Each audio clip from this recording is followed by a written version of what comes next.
My name's Tim Maloney. I'm with the Hoosier Environmental Council and will be moderating the next panel about re-envisioning our rural landscapes. We talked earlier about the issues of environmental injustice in our urban areas, and certainly that was a central focus of Melissa's talk. So now we're going to talk about similar topics from the rural standpoint. Start off, everybody, with a quote from Mark Twain, and just note that quote for later.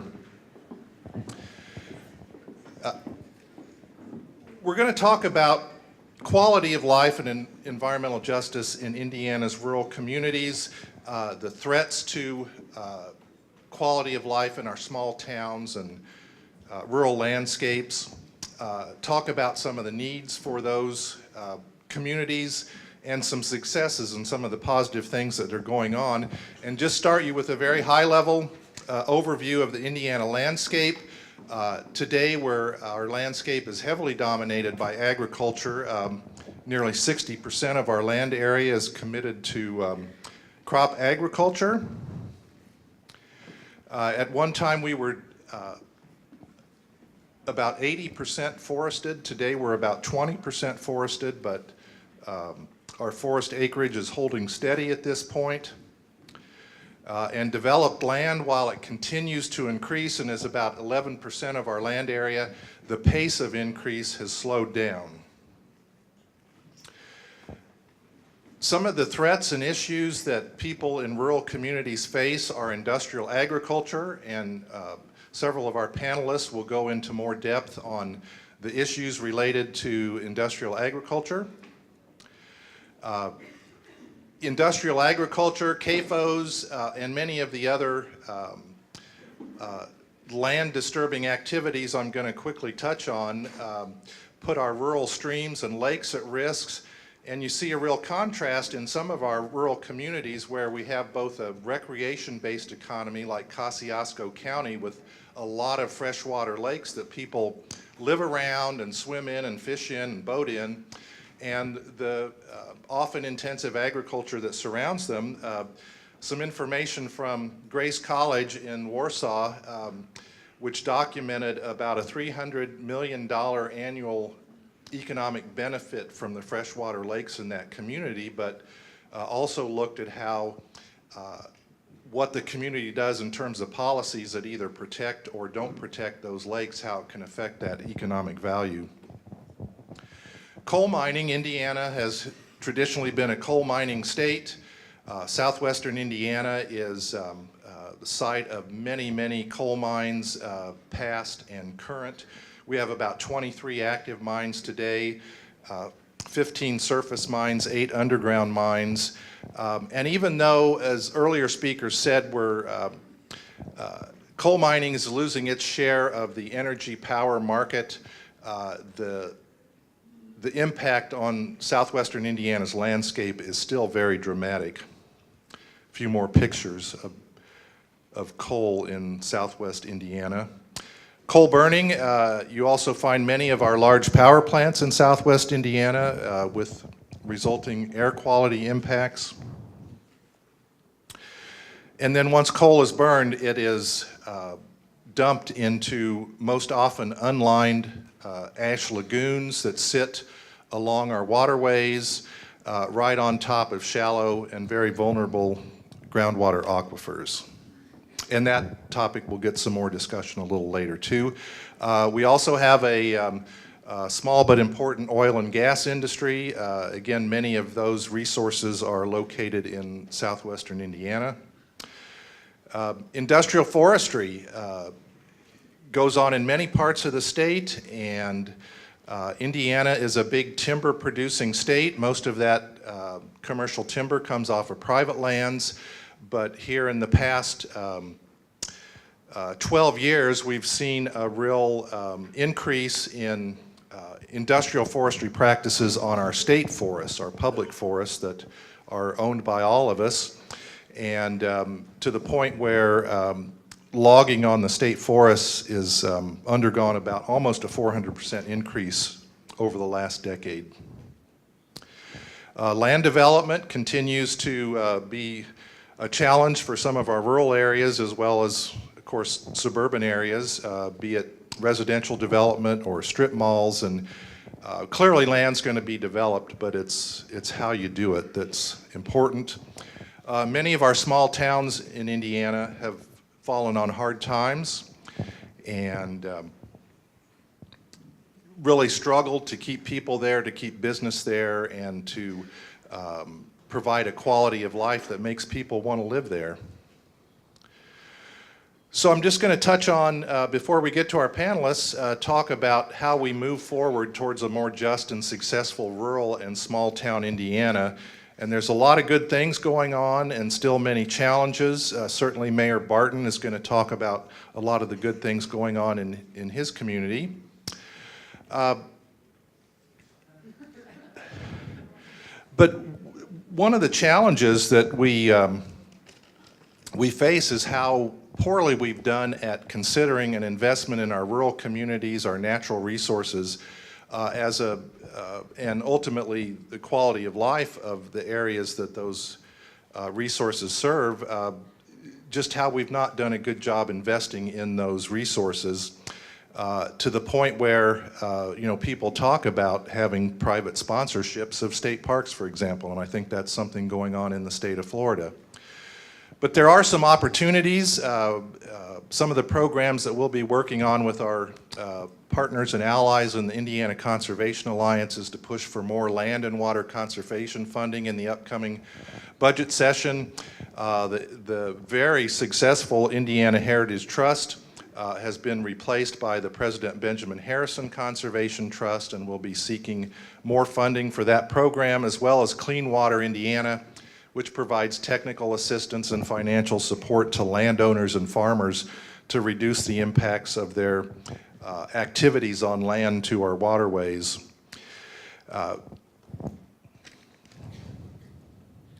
Just to give you a few quick statistics here, in terms of our land conservation programs, the Indiana Heritage Trust, using $61 million in state money and $74 million in private money, has completed 504 projects and protected over 70,000 acres of new public lands for Indiana: state parklands, state forests, nature preserves, fish and wildlife areas. And the Bicentennial Nature Trust, which is about to run its course in terms of expending its $30 million, has completed 185 projects. So just wrapping up here real quickly, those programs also support local parks. We'll be working on old forest legislation in the coming session with our partners at the Forest Alliance, and there's been great progress in building bipartisan support for protecting old forest areas in our state forests, something that President Roosevelt thought should be done many, many years ago.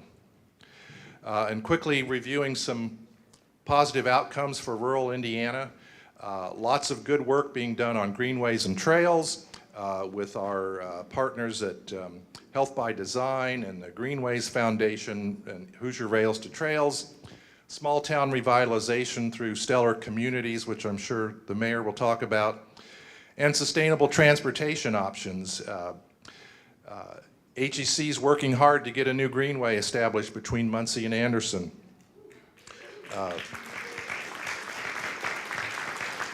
The Healthy Rivers Initiative has protected over 35,000 acres of land wildlife habitats throughout Indiana. I mentioned stellar communities. And then there's been a great and very successful coalition pushing for resumption of meaningful passenger rail service in Indiana. And again, I think Mayor Barton will talk more about that. So let me quickly introduce our panelists. Matthew Elson from the House of Prayer Ministries in Lewisville. They operate the Harvest Christian Camp. And Mayor Todd Barton, I mentioned, and just want to quickly talk about Mayor Barton's resume. Very impressive. He's a native of Montgomery County, graduate of Wabash College, worked as a firefighter and paramedic with the Crawfordsville Fire Department, established a wellness clinic in Crawfordsville, brought the city into compliance with wastewater treatment requirements, eliminated $20 million in city debt, has served as mayor since 2012, and under his tutelage, the city's established one of the state's largest municipal solar parks. And our Greenway folks will like this. He's an avid cyclist and runner. And then Kim Ferraro, senior attorney at HEC, is another panelist who you've heard from earlier. So Matthew, if you'd like to come up. Hello, I'm Matthew Elson from House of Prayer and Harvest Christian Camp. Just a little background about myself. I grew up on a farm with a hog confinement facility in Rush County, Indiana. I joined the Army. I spent 7 years in military intelligence and spent 2 years in Iraq. After that, I went to school for business and came to my hometown and worked for a nonprofit where I am today. About a year and a half ago, we got a letter from IDEM that said that a farmer wanted to build a 1,400 head dairy half a mile upwind from our summer camp. So, of course, the first thing that everybody thinks is, oh, it's gonna stink, you know. So we started doing research. We called IDEM. What can we do? How can we stop this? Why would this be allowed? You know, those types of questions. How could they dare do this so close to a youth camp? And we did research, thousands of hours of research, and found that it's not just about odors, but there's all kinds of emissions, there's all kinds of insect problems, there's ground pollution, all kinds of just nasty stuff. And so we met with IDEM, we met with county commissioners, we met with House and Senate representatives, and we met with the governor. And all we met was resistance, resistance, resistance, because big ag pays their way. So, you know, we were just stuck. So we put together some research to share with other people of what we found. And I'm just gonna read this IDEM mission statement because, you know, that's what they're supposed to exist for, right?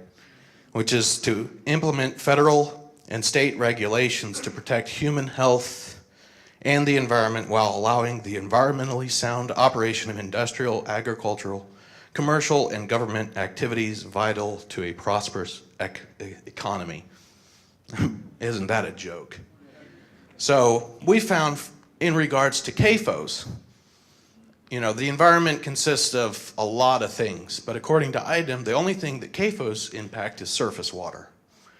That's the only thing they care about. That's the only thing they regulate. They don't even consider any other aspect of the environment dealing with CAFOs.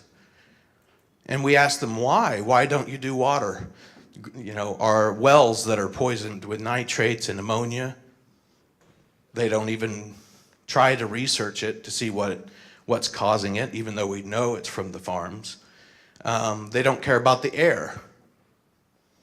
You know, some of the air emissions, ammonia, hydrogen sulfide, methane, and particulate matter. Well, what's particulate matter is poop in the air, and you actually breathe the poop from these cows and hogs and chickens and all of that. And cows, dairy cows specifically, create the largest quantity per pound. It's ridiculous. 1,400 head of cattle produce something like 100,000 gallons of waste a day. So that's why we're here, just to talk. And, you know, I'm a conservative person, you know, and we can agree on things like the environment because it's for our kids' future, it's for our future. And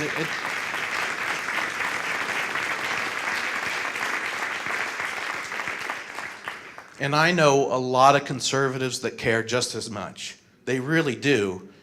But we have to dig through the mud and the dirt of the garbage that's thrown out there at us as information from news, from politicians and all that, where they're just throwing all this false information out there and making us believe that, oh, these farms, they're important, they're not doing any real harm to the environment.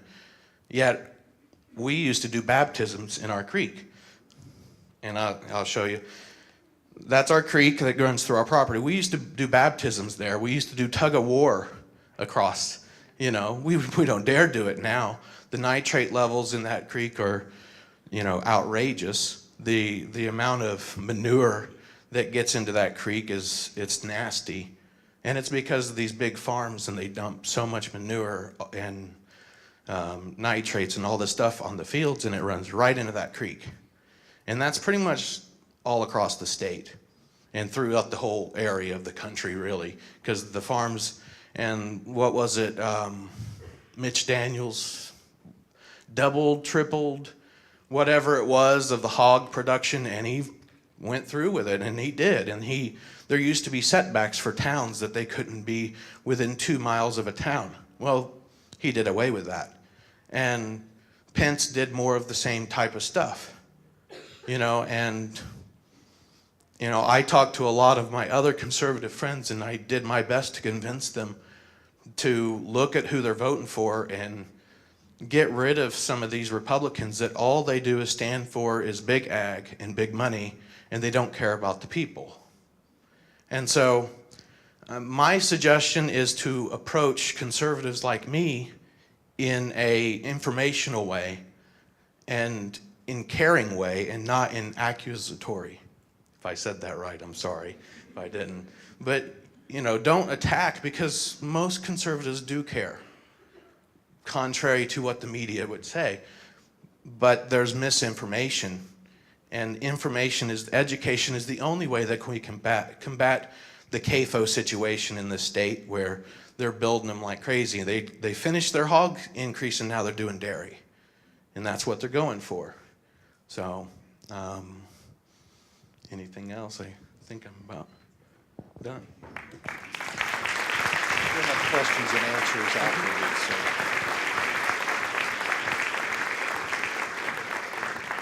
So. Mayor Barton? Thank you. Well, good afternoon. I appreciate the opportunity to make the trip over from Crawfordsville to speak to you just a little bit this afternoon.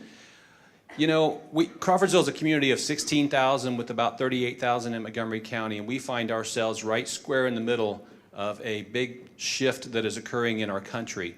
And that shift tells us a lot as elected officials. Some communities are figuring that out, and unfortunately, many are not.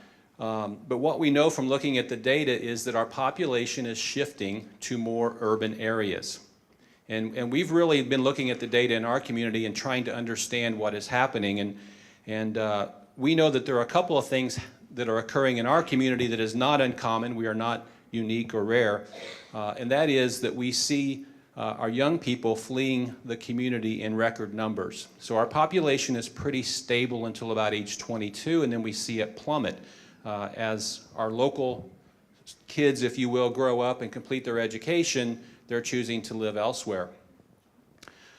We also see a trend there with our professionals. We have opportunities in our community. We have leaders in local industry. We have leaders in education. We have leaders in healthcare. And they increasingly choose to take those opportunities in our community but live elsewhere. And that forces us to step back and ask the question why these things are happening. And what we're seeing is that decisions are made based not solely on the opportunity that exists like it used to be, but decisions are made based on quality of life and quality of place. And that causes us to pause and really think about how we're addressing those issues in our communities.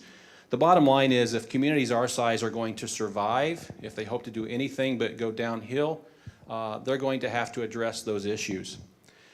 Now, when I talk about quality of life or quality of place, the first thing I do is caution people that it has a very dynamic definition.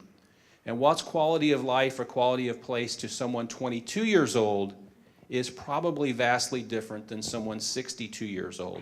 So I frequently find myself speaking to groups with a lot of gray hair, and I say, you know, we really need this or this in our community, and they look at me like I'm from some other planet, right? And then I have to remind them that we've done a very nice job in our community at becoming a retirement destination, and that's wonderful. That is great. It has kept our population stable despite losing young people. But our future relies on the fact that we have to appeal to the younger generation. So we set out to really address this, and I know Tim mentioned the Stellar Communities program. We were very fortunate to be designated a Stellar Community in 2015. And our proposal set out to really tackle the overarching problem of keeping young people and professionals in our community. And we set ourselves apart from everybody else because we didn't say, we want to do all these things because it's nice and it's pretty and our neighbors have it or Lebanon has it and we don't. We didn't do that. We said we want to tackle this issue and try to really make some headway. The things that are underway in our community, we have about a dozen projects underway. We have a current trail that skirts around the edge of our city that sadly is broken into two parts. It was never completed. We're getting that connected, so it's one contiguous trail. There's a rail line that serves one of our industries that's going away. I spend much of my life talking to CSX and working through that. It's going away, and that will bring the trail system into the heart of our city, giving thousands of people access to a multi-use trail where they can walk and bike and skateboard, however they choose to get around. We're also building a trail that will loop around our downtown, and that creates a hub that future generations can build on, giving every area of our city access to that trail system. So we're really big on the trail system component. We know that that stimulates a lot of activity in a community. We've seen it in other communities. We're also building a new park in our downtown, and a gathering place, if you will. Our farmers market has been very successful in our downtown, and we're building a park right next to where they are located on Saturday mornings, and going to create that environment of where people gather and make good things happen. We're building a fusion center, is another project that puts together all of our growth entities, our volunteer groups, all under one roof. And the idea is to fuse them together and let good things happen. But it's all the way from co-working space for young people side by side with the senior center. And we're trying to fuse not only ideas and all those growth entities, but also generations together and see what we can make happen. We're doing that on a smaller scale now, and it's been very effective. We've also really been big in the passenger rail piece of this. We know that if you look at baby boomers and their children, passenger rail to them has been a dying concept. It's something whose time has come and gone. They embrace the automobile, right? So as they've been making decisions, that's been reflected in what's occurred. But the younger generation, the generation we are targeting, the millennials and so on, have been less likely to embrace the automobile and much more likely to embrace public transportation and mass transit. And we have to shift in that direction if we're going to keep them in our communities. So we're fortunate to have daily passenger service. We've worked very hard on that. We have both the Cardinal and the Hoosier stopping in Crawfordsville, and I think have become a nice hub for our region for people to come and board the trains there in our community. As Tim mentioned, when I took office, we had a coal-fired power plant in operation, the city did. It's no longer in operation, and as of next year, we will have as much capacity out of our solar park as we had in our coal-fired power plant.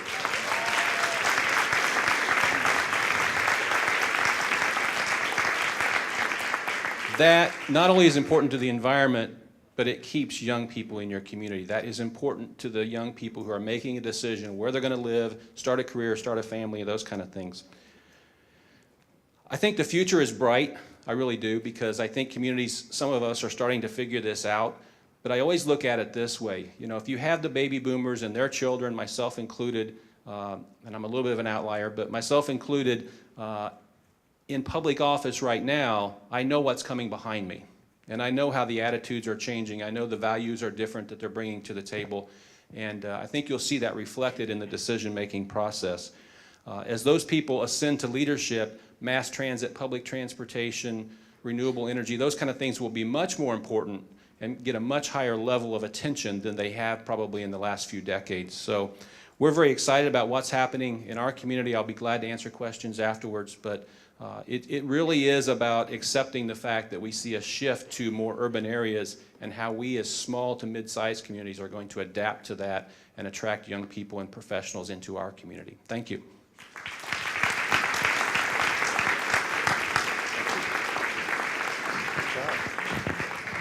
And now Kim Ferraro.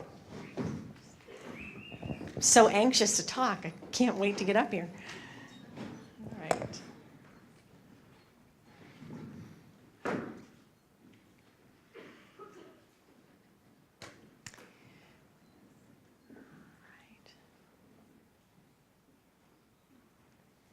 think I'm getting the hang of this technology. So of course, the overarching theme of today's GTS, if you haven't figured it out already, is empowering people like all of you in this room and those without a voice to do great things for the environment, to address environmental injustices, whether they happen in a rural setting or in an urban setting or in a rural setting. And so this panel, has presented, as you heard from Matt, a very unfortunate situation involving a confined animal feeding operation that's being proposed right next to a beautiful, 40-year-old summer camp? Is that how old you guys are? Yeah, that on average has 400 or 500 kids at the camp. And just the idea that these kids would be subjected to 1,400 cows and their waste and air emissions less than a quarter mile upwind and upstream of that camp. That says a lot about a very powerful interest in our state that we at HEC are working to address. And I'm going to talk about what we're doing on that front and a few of the other issues facing rural communities. Just to give you sort of an overview of where I'm going to focus my talk, it's what we're doing to protect communities and drinking water from coal ash contamination. Tim mentioned that issue. Certainly, we're going to talk about factory farm pollution and what needs to happen and what HEC is doing. And then finally, overall, the key importance of building coalitions to address environmental issues, which I think has also been a huge theme today that seems to kind of weave in and out of all of the different panels, the importance of connecting and working together. So as Tim mentioned, we have a coal ash problem here in Indiana. We have more coal ash lagoons and surface impoundments than any other state. I think the number is 84 impoundments and 13 landfills. Unfortunately, over the years, these impoundments have historically been subjected to less regulation than landfills containing our household garbage, despite the known fact that this stuff really should be treated as a hazardous waste. Fortunately, we saw in 2015, EPA enacted 2 new rules, the coal combustion residuals rule, I'll be referring to that as the CCR rule, and the effluent limitations guidelines, the ELG rule. The CCR rule imposes more protective standards for coal ash disposal, whereas the ELG puts limits on power plant discharges to surface waters.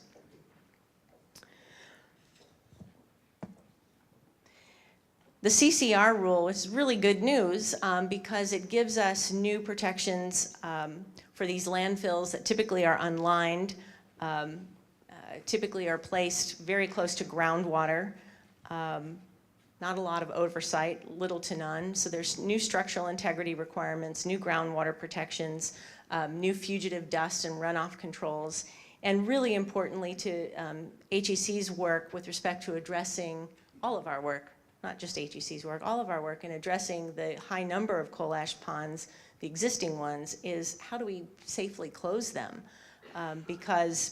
Simply because they're not being in use doesn't mean that they're not still leaching into groundwater and causing significant problems for communities. So closely related to that is another aspect of the CCR rule, and that's a requirement that these utilities publish all of the data to demonstrate their compliance with these new restrictions on publicly available websites.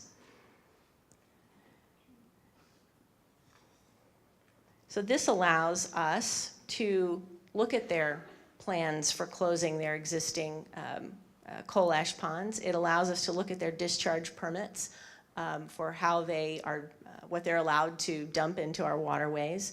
It allows us to look at groundwater monitoring and corrective action plans, their emergency action plans, local response plans, and also testing reports. They have to do well water sampling. And so all of this stuff is available, which sounds great. More information is always good. Unfortunately, given the number of utilities and number of ash ponds that we have, that's a lot of citizen oversight. That is a lot of information to look at. So what have we done? We have to look to our partners. We have to build coalitions. We have to work together. And so we have done just that. We're working with Earth Justice, Sierra Club, Citizens Action Coalition, and other groups to review the utilities compliance data, CCR compliance data on the website. Not only that, we're putting it in more readable terms so that everyone here can take a look at what's going on and get involved as well. Specific to that point, I'm really proud of my colleague Tim Maloney and the folks that he worked at to do an initial report, which is available on HEC's website, called Our Waters at Risk. And it's a really comprehensive, detailed report about the threats of coal ash, and very specific to Indiana. We've also, under Tim's leadership, done another report on the coal ash problem at the A.B. Brown facility, which is in Posey County. And right now, the coalition is working on detailed comments to submit to IDEM on the Indiana Power and Light's proposed plans to close those lagoons at Harding Street and Eagle Valley. Now, important for all of you in the audience, there is a deadline. We got that extended to December 5th to submit public comments. And there are concerns with how they are planning to close those lagoons. They are planning to leave the stuff in place and put a cap on it. That's not really acceptable, especially given the high number of people who are on wells that live around that community. So the coalition has put out some fact sheets. We're also preparing detailed public comments, but it would be great if you could go to our coal ash webpage. I've got it up here, indianacoalash.org. Educate yourself and voice your concerns to IDEM as well. Also, keep checking back because we're going to continue to publish new reports and information about the activities with respect to the coal ash rule and managing coal ash here in Indiana. One thing you should be aware of, though, as well, is that at the federal level, given the new administration, there is a threat to these new rules. So we want to make sure that we're vigilant and that we also voice our concerns on that front as well, that let's not go backwards. So now I'd like to talk to what we're doing to empower our rural communities to tackle factory farm pollution, which you've heard about, at least a personal story from Matt. Those pictures I just showed you were from Eric and Lisa Stickdorn's backyard.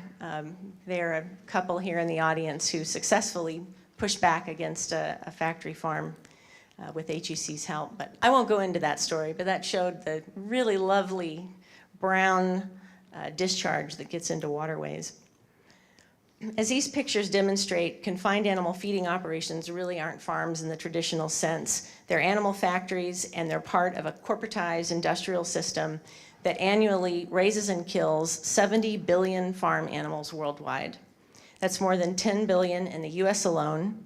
And in Indiana, just in 2012, 10.5 million hogs and 41.5 million chickens were slaughtered. It's a lot of animals. More than 6 million animals are killed for food every hour. So just considering that statistic, if you care about factory farm pollution, certainly reducing your own meat consumption is a great way to start.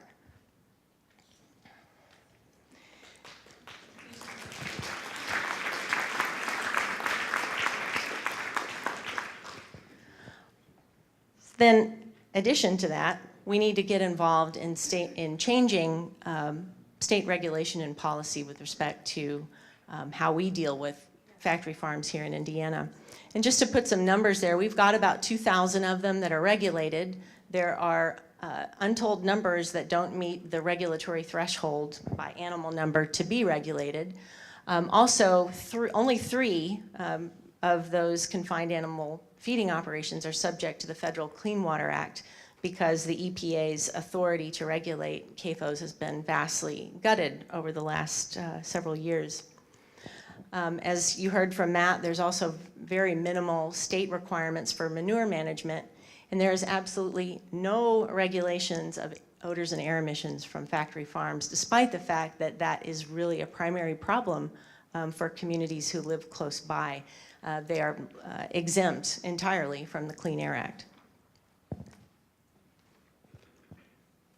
This lack of Clean Air Act regulation of CAFOs is also a particular concern because, as Jesse mentioned in answer to a question, there's a lot of methane, which is a very potent greenhouse gas that contributes to climate change because of the massive amount of waste that gets produced, as well as stinky hydrogen sulfide, ammonia, volatile organic compounds, and other odorous compounds that pose serious health and quality of life risk for people who live nearby. Which of course is what Matt is concerned about with respect to the kids at his camp. So because of these regulatory gaps, HEC has made addressing the CAFO problem a top priority, and we will continue to do that. I'd like to share with you some legislative victories that we've had on that front, certainly because of a broad coalition of folks working together to push back.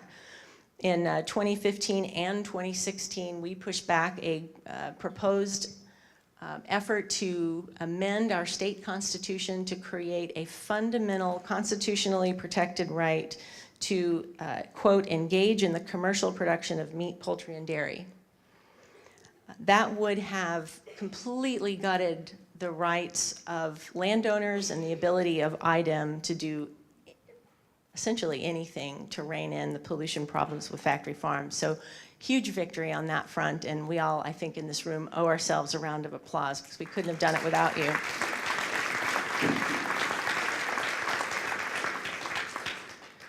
And as Indra and Jesse both mentioned, we and our coalition of partners defeated the No More Stringent Than regulation, which would have had particular impacts for communities trying to fight factory farms because, as I mentioned before, the federal regulation has largely been gutted with respect to EPA's authority to do anything. So that would be the federal standard by which we would be tied to. We would not be able to, for example, add regulations that could limit air emissions and odors from factory farms. So if No More Stringent Than is coming back again this year, we have to fight really, really hard to stave that off, to protect our rural communities and allow them to have the flexibility that they need to protect their citizens. So I just talked about legislative concerns, so I'm going to skip this slide. We've also, as Jesse mentioned earlier, recognized that at least on the factory farm level and many other issues that we're fighting on, that the legislative front is not the only path forward, and unfortunately in this climate, a place where we're not really seeing where we're going to be able to make much success. So what we really have been focusing our attention on in the recent years is empowering our local communities to take action, whether that be through advocacy workshops, which you see yours truly here in a crowd. This was in, I believe, Hancock County. We've created citizen guides. There's a page in your tote book that's got links to all the various citizen guides that we've created that explain citizen rights under environmental laws, specifically with respect to factory farms, how you can meaningfully engage in local decision making, what your rights are under IDEM regulations, under open government laws. And this is the type of information that we've been presenting at our advocacy workshops. So if you're a community concerned about a factory farm and you'd like HEC to come in and hold a workshop, we'd love to come and do that. Please contact me. Education and advocacy sometimes fail. And as a lawyer, I can tell you that litigation should be always a last resort. But sometimes it's what you have to do in order to make progress on unjust laws that are allowing a lot of harm and impact to happen, or sometimes to protect a community that's particularly vulnerable. And on the technical assistance side, which I know Indra has been involved with as well, certainly on the factory farm level and in other areas. We've had quite a bit of success with our technical assistance and legal assistance. This year we helped a community in Porter County fight back against a 7,000 head hog CAFO that was proposed within the Kankakee watershed and within a mile outside of Valparaiso. And that was just an overwhelming organizational effort. We provided the legal representation before the Plan Commission as to why that particular project didn't meet zoning requirements, and ultimately the developer withdrew his plans because of that. So we have had success there.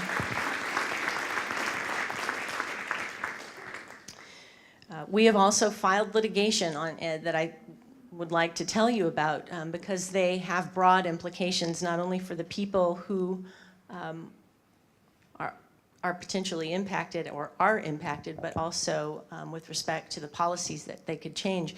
One is our litigation that we filed on behalf of the House of Prayer camp. Matt and his folks are our clients.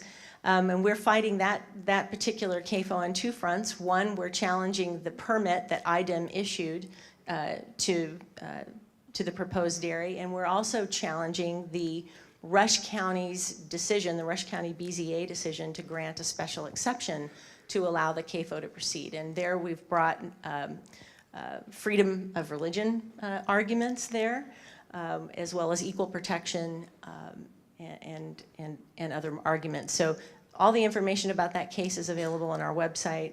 We feel that we've got some good arguments to be made. We're hopeful that we will protect that camp. And I urge you to support our litigation efforts. They're not cheap. So that's one way to help us do that, help communities who need our help. We're also, with respect to the policy level, we have a case in Hendricks County where we're representing two families who are currently suffering from a CAFO with 8,000 hogs that's within a half mile of their homes. And as part of that case, we're challenging the constitutionality of Indiana's Right to Farm Act, as well as the second Right to Farm Act that we got just 2 years ago. If we are successful on that front, that will restore balance to Indiana policy, restore landowner rights, help people protect their homes and families. So again, if you're interested in supporting us in our litigation efforts, all that information is available on our website, and we really would appreciate your support. So finally, with respect to coalition building, these are just some of our partners that we've worked with on transit, forests, CAFOs, coal ash, coal mining. I won't name them all here, but you can see this is a group effort. HEC can't do it alone. So please get involved in any way that you can, because the more that do, the better, and the more success we'll have.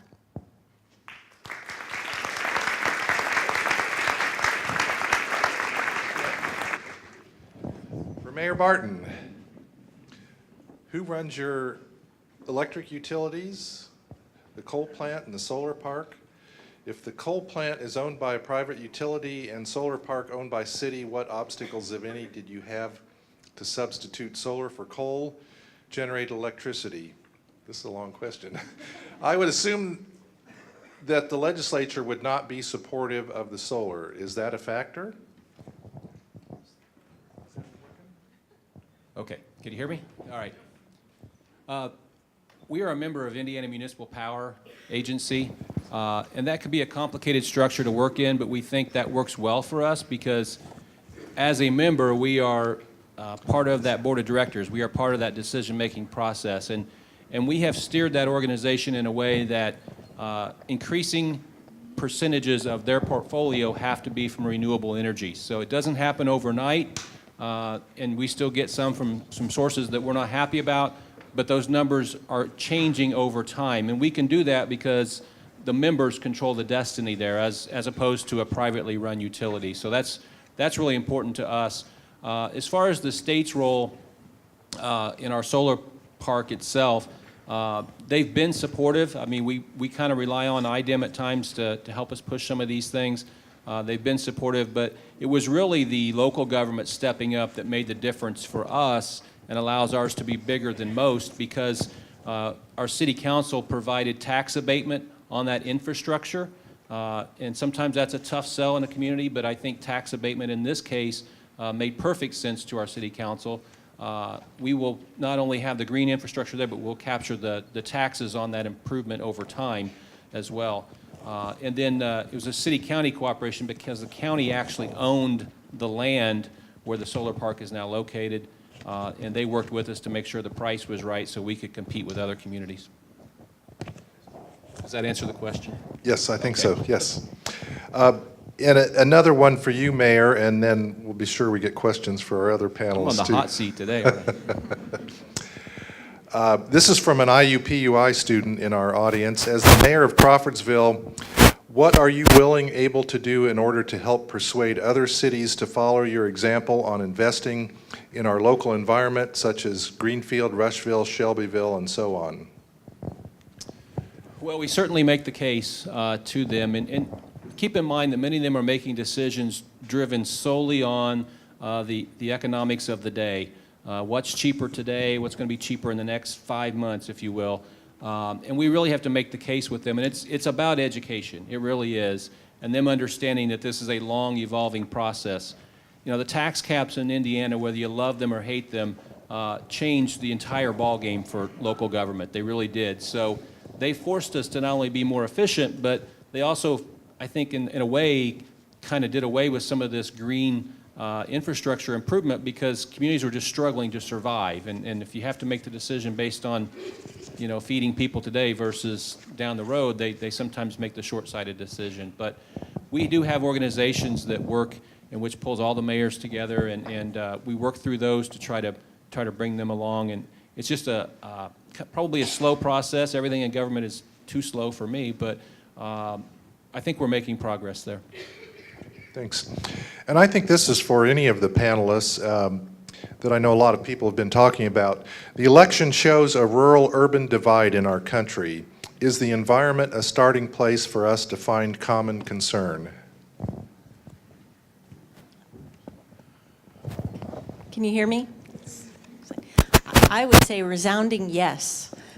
Certainly, I think Matt is a great example of individuals who, once they recognize the environmental impact on people that they care about, come to understand that environmental issues are not political issues. And so certainly to the extent that we bring this story and real faces and talk about real issues and real problems and don't politicize them, don't be part of that, we can make that change. Anybody else want to tackle that one? Well, I agree. I think that's a topic that we can find some common ground. And really, if you look at what's happened in the country and everything that goes on, it's about communication. It really is about coming together and having conversations. We just have to accept the fact, we were talking before this, that different groups communicate in different ways. They approach that differently. I deal with that in my community. And you know, once we accept that and we start pulling people together and having conversations, then I think it starts to become productive. But the environment is an excellent place to start. Well, it's obviously true because look where I am right now. And I would say if we want to work together is avoid certain key words that have that negative connotation on the other side. Because, you know, pro-environment, you know, healthy environment versus global warming. Whether it's terminology, you know, use the right terminology to help win your argument of education. You know, that way, because, you know, if you say these key words and you just shut off someone's ears, then you're not going to make any progress at all. How many people here knew I'm a Republican mayor? And you still listened, right? So, see, we're making all kinds of progress. It's not about D's and R's.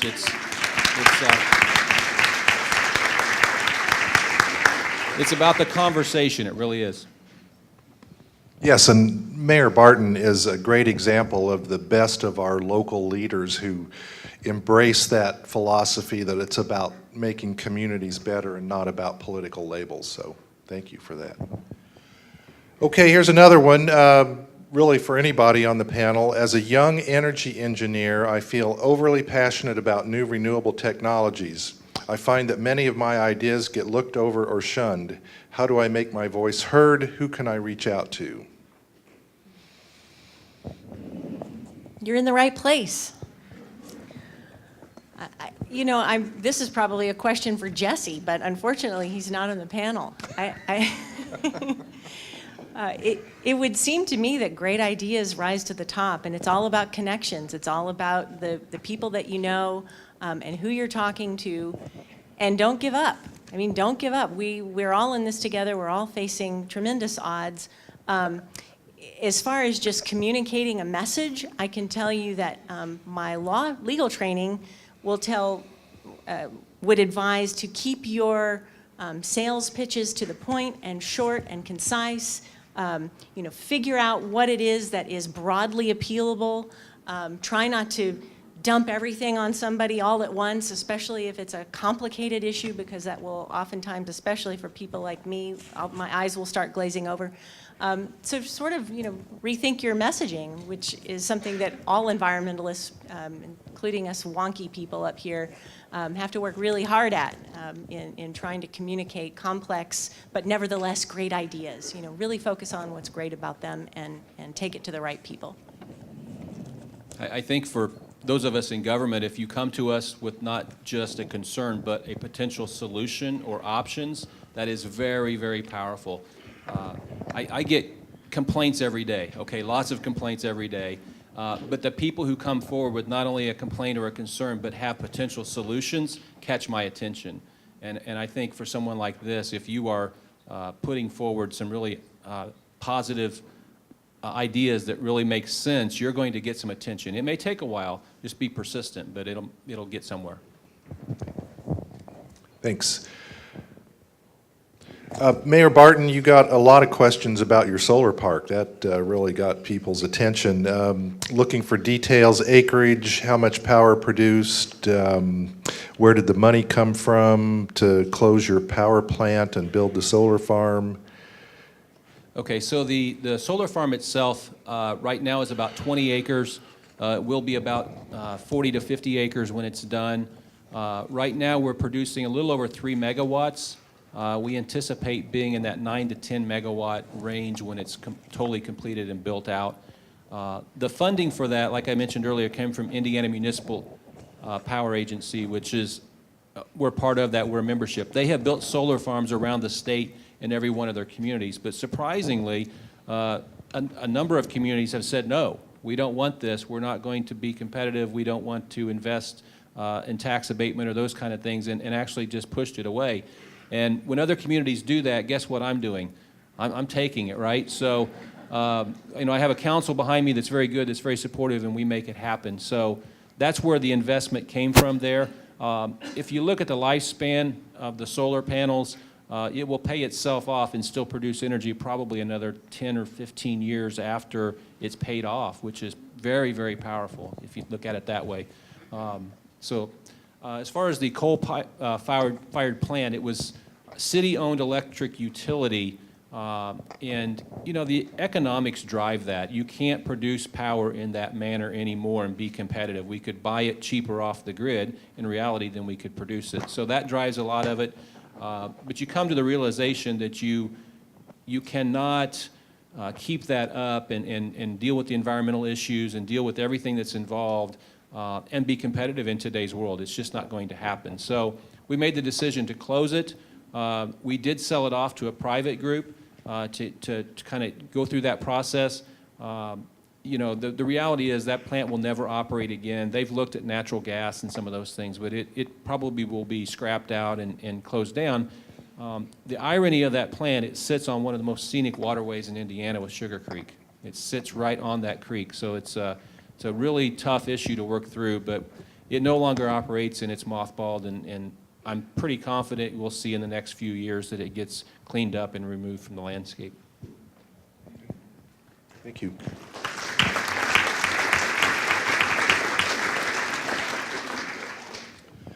On coal ash, this is for you, Kim. A question about the penalties for non-compliance. How successful is our enforcement actions? Are penalties generally adequate to redress harm? Well, if you're talking about under the CCR rule, that was enacted under the Resource Conservation Recovery Act, which is a federal solid waste law. So the same penalties that apply for violation of other solid waste laws would generally apply to a violation of the CCR rule. The problem is that it's a self-implementing rule unless the state adopts it, and IDEM is currently in the process of doing that. We're involved in that,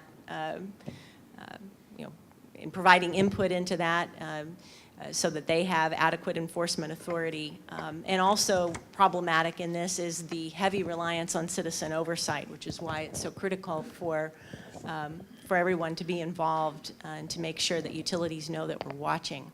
I think the problem is not what the available fines are. Under RCRA, you can get pretty stiff penalties. It's the somewhat unwillingness of our regulatory agencies to impose those penalties. I don't know if that answered the question. Okay. Another question on coal ash that I'll take a shot at. What should ideally be done with coal ash? What should be done with existing coal ash lagoons?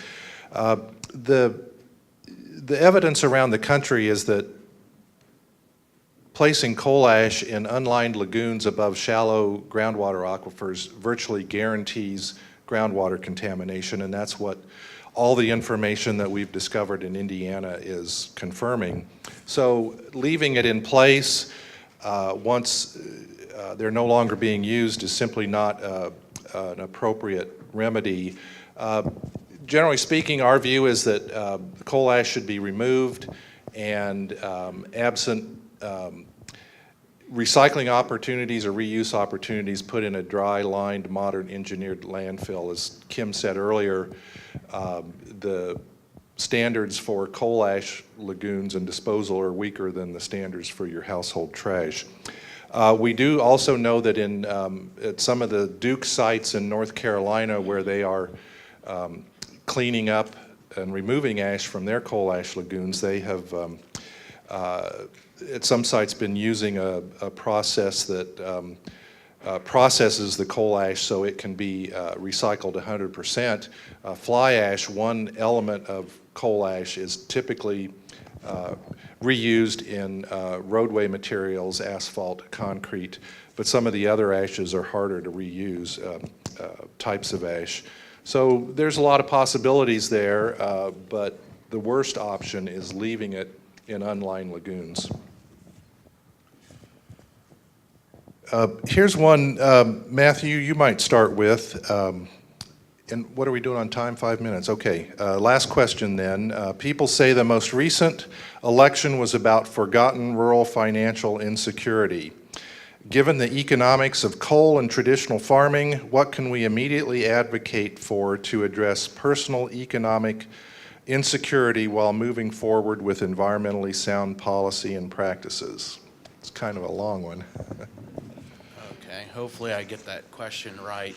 But I would say know where your food's coming from is one of the biggest things for agriculture.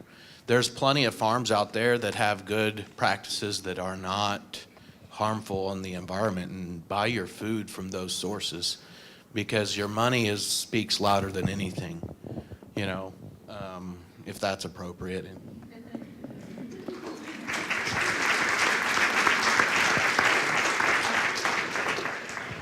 Well, I think that that's a great segue into building local economies. I mean, that's certainly one way, is by supporting local businesses and local farms. And not only does it address the factory farm issue by doing that, it helps to raise economic viability in those communities.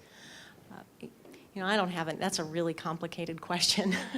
And I think that certainly it requires on all of our parts to maybe reconsider some foregone conclusions or perceptions that we might have about folks that live in rural areas or in other areas where we don't live, or have lifestyles and viewpoints that we don't have.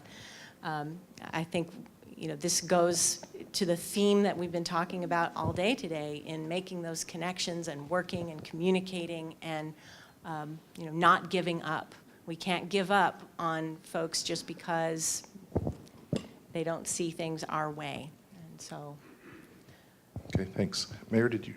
Well, I think it's about really having those conversations and finding the right mix of education versus legislation.